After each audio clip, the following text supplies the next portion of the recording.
જો આવું શાક મળી જાય ને તો એમ થાય કે એક રોટલી વધારે જ ખવાઈ જાય. અને આ શાક સરળ રીતે તો બને છે અને ટેસ્ટી પણ એટલું સરસ લાગે છે. મૂઠડી પણ એટલી સરસ રીતે આપણે બનાવીશું.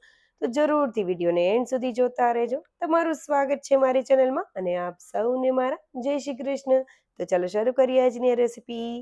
તો સૌથી પહેલાં આપણે મૂઠડી બનાવી લેશું. મેં અગાઉ મૂઠડીની રેસીપીની રીલ પણ શેર કરેલી છે, પણ તેમાં મેં ડીપલી નથી સમજાવેલું. આજે આપણે હું ડીપલી તમને મૂઠડી કઈ રીતે બનાવી, તેમાં કઈ કઈ ઘણા લોકોને પ્રોબ્લેમ આવતા હોય છે, કઠણ રહી જતી હોય છે, સરખી નથી થતી હોતી, જ્યારે તમે શાકમાં એડ કરો તો ફૂલાતી પણ નથી. તો હું તમને એ બધી ટિપ્સ અને ટ્રિક્સ આપીશ જે હું ફોલો કરું છું એ બધી.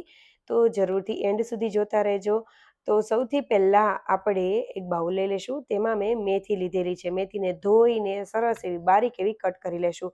મેથીનું પ્રમાણ થોડું વધારે રાખવું. ધાણાભાજી પણ મેં થોડી દાંડલીની સાથે એકદમ બારીક એવી કટ કરીને એડ કરી. તેની ડાળીઓ હોય છે ને તેનો ટેસ્ટ ખૂબ જ સરસ એવો આવતો હોય છે. હવે બેઝિક મસાલા એડ કરી દઈશું. તેમાં ધાણા જીરાનું પ્રમાણ થોડુંક વધારે, હળદર પાવડર, લાલ મરચું પાવડર, ગરમ મસાલા પાવડર, સ્વાદ પ્રમાણે મીઠું, આદું ખમણી લેશું અને મરચાંને એડ કરી દઈશું બારીક કટ કરીને. સાથે મેં ગોળનો પાવડર પણ એડ કરેલો છે. જો તમે ગોળ ન ખાતા હોય તો ખાંડનો પણ ઉપયોગ કરી શકો છો, અથવા તો સાકરનો પણ ઉપયોગ કરી શકાય. હવે ચણાનો લોટ એડ કરીશું. તો જે ચણાનો લોટ અત્યારે મેં લમસમ લીધેલો છે, જેટલો જરૂર પડશે એટલો આપણે એડ કરીશું. હવે અડધો ટેબલ સ્પૂન જેટલું મેં તેલ અત્યારે એડ કરેલું છે અને ચપટી જેટલો જ સોડા એડ કરીશું. અને હવે આપણે બધી વસ્તુ સૌથી પહેલાં મિક્સ કરી લેશું. હવે મને એવું લાગી રહ્યું છે કે ચણાનો લોટ થોડો ઓછો છે અને જે ભાજીને છે તે થોડું વધારે છે, એટલે મેં થોડો 2 ચમચી જેટલો વધારે એડ કર્યો અને થોડું તેલ પણ એડ કર્યું છે. કારણ કે આપણે થોડું વધારે લોટ એડ કર્યો તો તેના ભાગનું મેં તેલ એડ કરેલું છે. હવે આ રીતે બધી વસ્તુને મિક્સ કરી લેશું. જો તમે ભાજીને ધોઈને એડ કરતા હોય તો એ પ્રમાણે પાણીનો ઉપયોગ કરવો, કારણ કે એમાં પાણી હશે એટલા માટે. હું લીંબુ પહેલાં એડ કરતાં ભૂલી ગઈ હતી, એટલે મેં અત્યારે એડ કરેલું છે. ચાખીને બધી વસ્તુ મિક્સ કરી લેશું અને આ રીતનો લોટ તૈયાર કરી લેશું. બને ત્યાં સુધી જેટલું બાઇન્ડિંગ આવે એટલો જ લોટનો ઉપયોગ કરવો, વધારે લોટ એડ ન કરવો. જો તમે વધારે પ્રમાણમાં મૂઠડી બનાવતા હોય તો સોડાનું પ્રમાણ એ રીતે લેવું. હવે લોટ સરસ એવો થઈ જાય એટલે તેલવાળા હાથ કરીને આપણે નાની નાની ગોળીઓ બનાવી લેશું. જેટલી આ ગોળીઓ જે અત્યારે સાઈઝ છે ને એના કરતાં જ્યારે પણ શાકમાં એડ કરીશું ને ત્યારે તે ફૂલાઈ જશે, એટલે કે ડબલ સાઇઝમાં થઈ જશે. એટલે મેં નાની નાની ગોળીઓ બનાવેલી છે. હવે ગોળીઓ તૈયાર થઈ જાય એટલે કુકરમાં આપણે તેલ એડ કરી દઈશું અને તેલ મેં ગરમ થવા માટે રાખી દીધેલું હતું. થોડું એવું સરસ એવું ગરમ થઈ જાય, બહુ વધારે ગરમ નહીં થવા દેવાનું. સૌથી પહેલાં થોડું એવું ગરમ થઈ જાય લો ફ્લેમ ઉપર એટલે આપણે મૂઠડીઓને બધી એડ કરી દઈશું. જ્યારે તેનું નીચેનું લેયર સેટ થઈ જાય ને એટલે તમને ધીમે ધીમે તેની ઉપર ક્રેક્સ દેખાશે અને આ રીતે થઈ જાય ત્યારે આપણે કુકરને જ હલાવીશું. પછી જ્યારે તમે હલાવો કુકર ત્યારે જે મૂઠડી છે તેની સાઈઝ ઓટોમેટિકલી ચેન્જ થઈ જશે, મતલબ ઉપરની જે નીચેની સાઈડ આવી જશે અને બંને સાઈડ સરસ એવું ક્રિસ્પી ગોલ્ડન બ્રાઉન કલરની થઈ જાય ને ત્યારે આપણે આ મૂઠડીઓને બહાર કાઢી લેશું. હવે આપણે એક બીજી પ્રિપેરેશન કરી દેશું.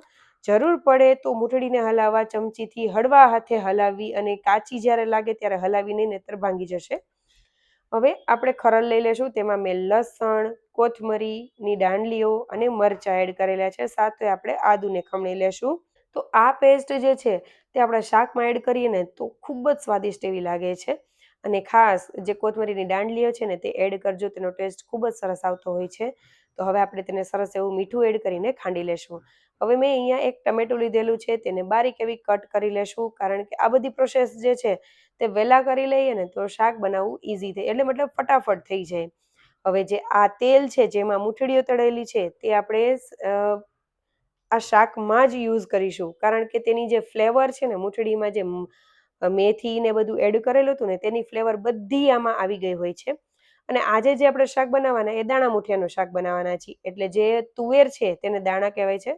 તો તુવેર જે છે તેને ધોઈને આપણે સાફ કરી લેશું, ક્લીન કરી લેશું અને પાણી બધું નિતારી લેશું. જે કુકર છે તેમાં થોડું તેલ ઓછું થઈ ગયું હોય તો વધારે તેલ એડ કરી દેવું અને તેમાં જ આપણે રાઈ, તમાલપત્ર, સૂકું મરચું, જીરું એડ કરી દઈશું અને હિંગ એડ કરીશું. જે આપણે ખાંડેલો જે આદુ મરચાં લસણવાળી પેસ્ટ છે તે એડ કરીશું. તેને એકદમ વધારે કકડી ન જાય એ રીતે કરવાની છે. ત્યારબાદ તરત આપણે તુવેર એડ કરી દઈશું. થોડી વાર માટે સાંતળી લેશું, ત્યારબાદ ટમેટા એડ કરીશું.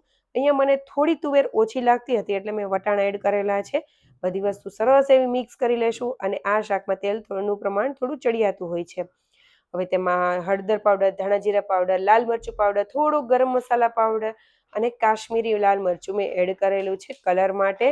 એટલે એકદમ લાલ ચટક અને ખાટું, મીઠું, તીખું, ચટપટું એવું શાક બનશે. અને જ્યારે પણ મૂઠડી બનાવો ને તો મૂઠડી પણ એવી જ બનાવવાની કે ખાટી, મીઠી, તીખી અને ચટપટી હોય ને એવી. કારણ કે આ મૂઠડી તમે ઘણી અલગ-અલગ રેસીપીમાં યુઝ કરી શકો છો. હવે આપણે જે દાણા છે તે સરસ એવા સતળાઈ જાય તે જે મસાલાની સાથે, તેમાં 1 ગ્લાસથી થોડું ઓછું મેં પાણી એડ કરેલું છે. પાણી એડ કરીને આપણે થોડી મૂઠડી એડ કરી દઈશું. જેટલી તમારે એડ કરવી હોય એટલી કરવાની, બહુ વધારે પ્રમાણમાં પણ નહીં કરવાની. તો તેની આપણે 2 થી 3 જેટલી વિસલ મેં વગાડેલી છે મીડિયમ ફ્લેમ ઉપર. ત્યાં સુધીમાં સરસ એવું શાક થઈ જાય છે. જો તમારે રસો રાખવો હોય તો એ પ્રમાણે પાણી એડ કરવાનું. હવે આ રીતે આપણે કુકરનું ઢાંકણ ખોલી લેશું. મેં તમને મૂઠડી પણ દેખાડી દીધેલી કે કેવી બની છે. હવે શાકમાં પણ આપણે લીંબુ અને ખાંડ ઉતારીને એડ કરીશું. અહીંયા મેં ગોળનો ઉપયોગ નથી કરેલો. જો તમારે ખાવો હોય તો ગોળ પણ એડ કરી શકાય છે. ગોળનો પાવડર પણ ગળાશ માટે. મેં થોડી ખાંડ એડ કરેલી છે અને એ પણ ચપટી જેટલી, થોડીક જ, જે બેલેન્સ થાય ને એટલી જ એડ કરેલી છે લીંબુને. હવે બધી વસ્તુ મિક્સ કરીને આપણે ધાણા ભાજી ઉપરથી એડ કરી દેશું. તો તૈયાર થઈ ગયું છે આપણું દાણા મૂઠિયાનું શાક. આ મૂઠિયાને તમે બાળકોના લંચ બોક્સમાં પણ આપી શકો છો. તમે ગ્રીન ચટણી સાથે કે કંઈ પણ વસ્તુ સાથે બાળકોને ભાવતું હોય ને, જે મુરબાની ચટણી હોય છે ને એની સાથે પણ આનો ટેસ્ટ ખૂબ જ સરસ એવો આવતો હોય છે. જે તમે પૂરી, પરાઠા, રોટલા, ભાખરી કોઈ પણ વસ્તુ સાથે સર્વ કરો ને મજા જ આવી જશે. અને આવું તીખું, ચટપટું એવું શાક ખાવાની એમ થાય કે હજી એક રોટલી ખાઈ લઈએ એવું લાગશે. અને તમે મૂઠડી પણ જોઈ શકો છો. ઘણા લોકો એવું કહેતા હોય છે કે મારે જે મૂઠડી છે તે શાકમાં એડ કર્યા પછી કઠણ રહેતી હોય છે. પણ જો તમે આ બધી ટિપ્સ અને ટ્રિક્સ ફોલો કરશો ને તો ક્યારે પણ એવું નહીં થાય. અને લોટનું પ્રમાણ માપનું રાખવું, બહુ વધારે લોટ એડ ન કરવો. મોણ અને સોડા પરફેક્ટ હશે તો મૂઠડી ક્યારે પણ કઠણ નહીં રહે. તો જરૂરથી રેસીપી ટ્રાય કરજો અને સારી લાગે તો લાઇક, શેર અને સબસ્ક્રાઈબ કરજો. તમારા જો ક્વેશ્ચન કંઈ પણ હોય આ રિલેટેડ તો મને કમેન્ટ બોક્સમાં જરૂરથી જણાવજો. Thank you for watching.